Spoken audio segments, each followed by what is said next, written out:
বলুন বলুন। আমার অর্থ ভান্ডার উন্মুক্ত করে দিয়েছি, আপনি যাবার সময় ইচ্ছা মতো অর্থ নিয়ে ঠিক আছে, আমি তাই যাচ্ছি। হরি বল হরি বল। শালার বানর। আর বিলম্ব না করে আপনি এই মুহূর্তে আমার নিরাশপুর রাজ্যের প্রতিটি প্রজার গৃহে ঘুরে ঘুরে দেখবেন আগামী শুক্রবার কার মেয়ের বয়স 12 বছর পূর্ণ হতে যাচ্ছে, যার ঘরে আগামী শুক্রবার 12 বছর বয়স কন্যা পাওয়া যাবে, সেই কন্যা ছাড়াও পিতা মাতাকে আমার শাহী দরবারে নিয়ে আসবে। পিতা আপনার বাচ্চার আদেশে আমি তাই করবো। ওই বানর খুইলা গেল। আমি বইরে দিই। হরি তোর দুটি খুইলা গেল। আগিনে আগিনে গো আগিনে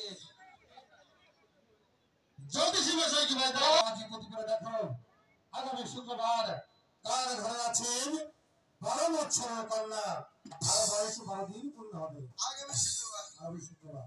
আচ্ছা হরি বল।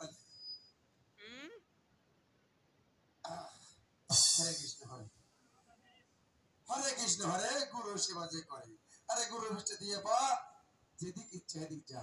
এই বেটা এই ব্রেক, যদি দেখো সাদা কথা তুই খালি 14 গোষ্ঠীর মাথা। এসো মেশো মিম মাসে পরিচয় দ্বন্দ্বী সাহিত্য বলে রেখলি পাইছি পাইছি পাইছি হরি বল। এসো মেশো মিম মাসে পরিচয় দ্বন্দ্বী উজিরের কন্যার বয়স মারুপ আগামী দিন জ্যোতিষী মশাই যে কথা উচ্চারণ করেছ এই কথা তোমার মনের মধ্যে রাখবে। জ্যোতিষী মশাই যা প্রভু তোমাকে দরবারে রাখে মনের মধ্যে বলবে না যে আমার সন্তান মা রূপ করে এলে 12 বছর পূর্ণ হবে আগামী শুক্রবার। আর এই কথা উচ্চারণ করেন তাহলে দেখতে পাচ্ছ আমার হাতে হাতিয়ার, এই হাতিয়ার নিয়ে এলে আমি তোমাকে এই দুই হাতে তুমি বিদায় করবো। আর যদি বন্ধ রাখো তাহলে তোমাকে আর সাথে পুরস্কার দেওয়া হবে।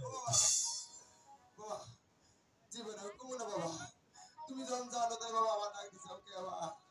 শোনো বলো বলো, আমি তোমাকে যে কথাটা বললাম এই কথাটা তুমি আর আমি ব্যতীত আর যেন কেউ জানতে না। আচ্ছা বাবা এটা কাক জানবো না বাবা, তুমি যাও গা। হরি বল। এটা কি বুঝি না মানতে হবে? আমি যা দেখছি আমার প্রতিতে আমি হাসা কথাই করি। হরি বল হরি বল।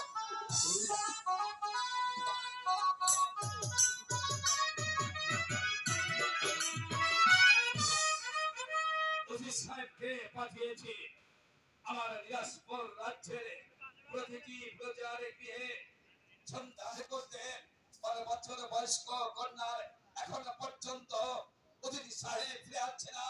এর কারণ আমি কিছুই বুঝতে পারছি না। সালাম এই তো